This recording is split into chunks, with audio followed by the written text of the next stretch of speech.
Buonasera, un breve video per aggiornarvi sulla situazione coronavirus a Campodoro.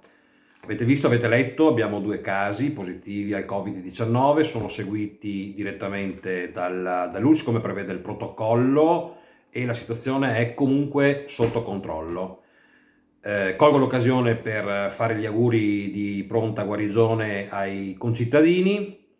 Le attività che stiamo facendo. Allora, avete visto che ho fatto un'ordinanza di chiusura della pista ciclopedonale dello Stiglia, questo naturalmente per evitare aggregazioni e punti di contatto, concertata anche con gli altri comuni contermini. Abbiamo chiuso i parchi, abbiamo chiuso le aree verdi per lo stesso motivo.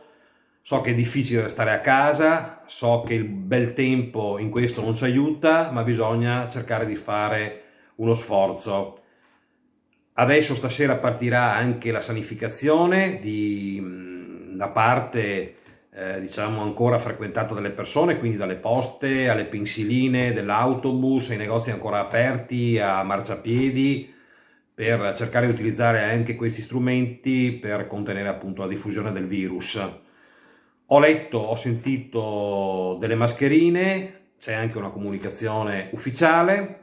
Appena saranno pronte le mascherine, attraverso il canale della Protezione Civile ci attiveremo anche noi per distribuirle. Per il momento non abbiamo nulla, non abbiamo materiale, saremo noi a comunicarvi attraverso la pagina Facebook, attraverso il sito istituzionale, e dove non riusciamo in qualche modo a contattare le persone attraverso questi canali, cercheremo di andare casa per casa. Io vi ringrazio, vi chiedo di ascoltare quelle che sono le indicazioni, come sempre, dalle istituzioni, dall'ULSS al Ministero, alla Prefettura, sono indicazioni fondamentali.